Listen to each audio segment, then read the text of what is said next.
kemarin Presiden menyampaikan bahwa netralitas Indonesia dalam kancah percaturan global sangat dihargai dan mendapatkan respek sangat tinggi di dunia internasional.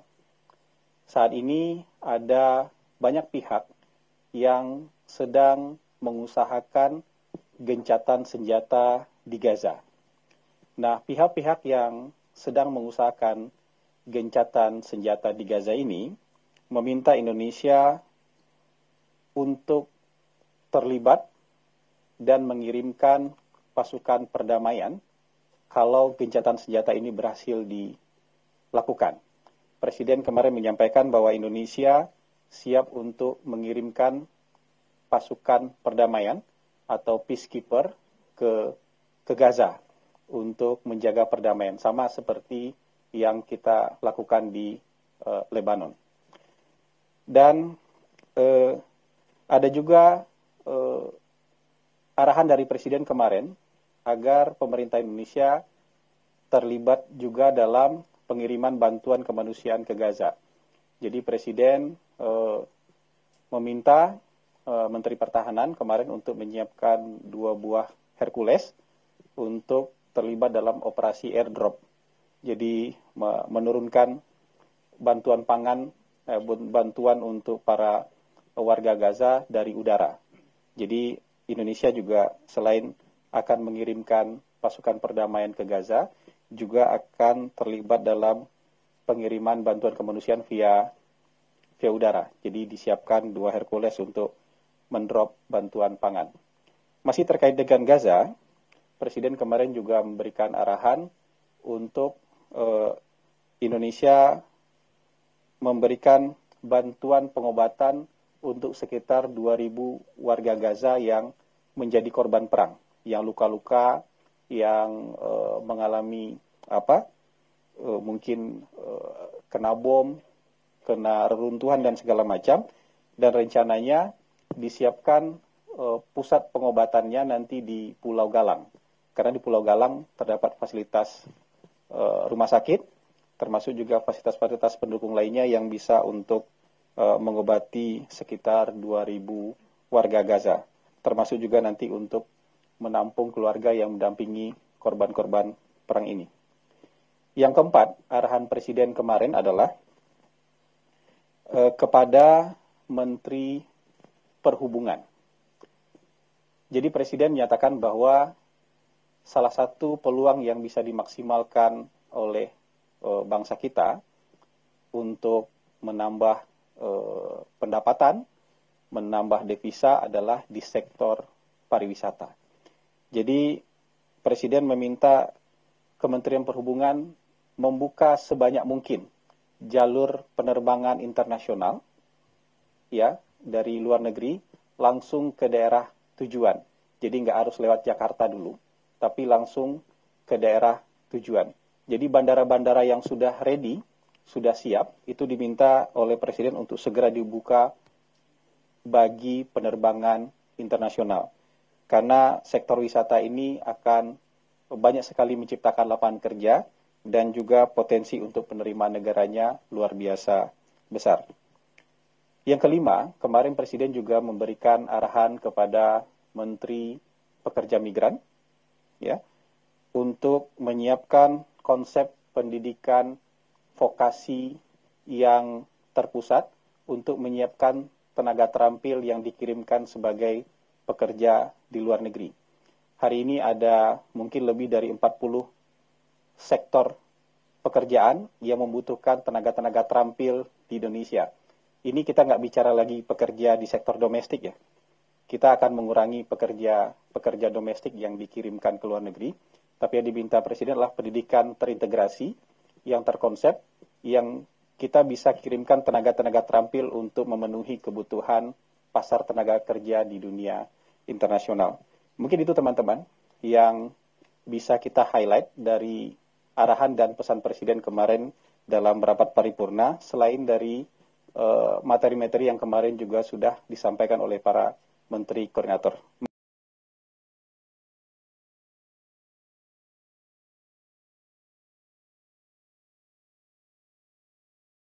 Pak Kepala. Kemudian adalah Pak Kepala akan menjawab pertanyaan dari teman-teman. Pertanyaan pertama dari Bobby. Oke. Siapa yang bertanya? Bobby dari Metro TV. Bobby nggak pernah absen nanya ya, selalu nanya ya.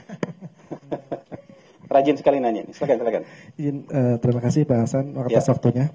Izin Pak, saya mau bertanya pertama terkait dengan penjelasan Bapak tadi mengenai 2.000 warga Gaza yang hendak dievakuasi ke Indonesia di Pulau Galang. Ini kan angka yang baru Pak ya. Ini apa sih Pak alasannya kenapa 2.000 dan kapan nih Pak waktu proses evakuasinya ke Indonesia dan bagaimana mengenai keamanannya nih Pak? Itu. Dan yang kedua Pak, isu lain Pak terkait dengan isu reshuffle yang sempat disinggung dalam sidang kabinet kemarin. Ini apakah meskipun Pak Prabowo menegaskan tidak ada reshuffle, namun apakah tidak ada potensi bagi pemerintah untuk mengajak PDIP bergabung pasca Pak Prabowo memberikan amnesti ke Pak Hasto? Dan dalam sikap kemarin Pak Prabowo sempat menyinggung juga ada orang yang tidak berkeringat tapi ingin masuk ke kabinet. Ini mungkin siapa nih Pak? Atau dapat dari mana? Ada informasi Pak. Mungkin bisa disampaikan Pak. Jadi ada pengembangan dari reshuffle sama yang tadi Pulau Galang. Makasih. Ya, untuk bantuan pengobatan ini adalah sebuah kegiatan kemanusiaan. Kan ditempatkannya di Pulau Galang. Itu kan juga tempat yang terpisah dari warga kita yang bermukim di pulau-pulau lainnya. Karena di sana juga dulu kan dulu pernah tempat pengungsian, tapi juga pernah untuk pusat penanganan COVID waktu itu di sana. Jadi sebenarnya kalau dalam sisi keamanan dan kenyamanan warga itu bisa manageable lah, sangat manageable kalau di sana. Dan ini memang bukan evakuasi ya, ini untuk pengobatan. Jadi nanti setelah sembuh, setelah selesai pengobatan, mereka tentu akan kembali lagi ke Gaza. Jadi bukan memindahkan warga, tapi kita semacam operasi kemanusiaan untuk membantu sebanyak yang kita bisa. Jadi sejauh ini pemerintah menargetkan bisa membantu pengobatan untuk 2.000 warga Gaza. Itu penjelasan dari pertanyaan yang pertama. Yang pertanyaan kedua ini, pertanyaannya sangat sering ya. Jadi ada momen politik sedikit, ada pertanyaan soal ini. Untuk yang tadi saya nggak bisa konfirmasi itu, ya. Silakan tanyakan kepada yang menyatakan. Tapi teman-teman, Presiden kemarin memang menyatakan hal ini, ya. Yang disampaikan Presiden adalah hari ini beliau merasakan kabinet sangat solid, ya, kabinet sangat kompak, dan beliau sebagai kapten kesebelasan mengucapkan terima kasih banyak atas soliditas, kerja keras, dan kekompakan seluruh anggota kabinet. Jadi kita, ya, saya, teman-teman, hari ini ngambil kalimat Presiden yang itu saja, ya, kalimat Presiden yang itu saja. Tetap dalam kerangka bahwa reshuffle adalah hak prerogatif Presiden. Presiden bisa lakukan, yaitu tergantung kepada Presiden. Tapi yang beliau sampaikan kemarin, baik dalam rapat terbuka maupun dalam rapat tertutup adalah beliau mengucapkan terima kasih kepada seluruh anggota kabinet yang dirasa bekerja sangat keras, sudah bekerja dengan sepenuh hati dalam tim yang solid, saling bekerja sama antar kementerian, jadi tidak satu kementerian bekerja sendiri-sendiri, tapi ada kerjasama yang baik antar kementerian dan lembaga, serta beliau merasakan sebagai ketua kapten kesebelasan, beliau merasakan kesebelasan ini sangat kompak. Nah, jadi kira-kira seperti itu. Itu Presiden juga mengatakan orang-orang di luar bisa saja berspekulasi ada reshuffle, tapi hari ini Presiden merasa kabinet ini sudah sangat solid dan bekerja sangat kompak. Kira-kira begitu ya teman-teman. Nah, kalimat yang tadi itu silakan konfirmasi kepada narasumbernya. Saya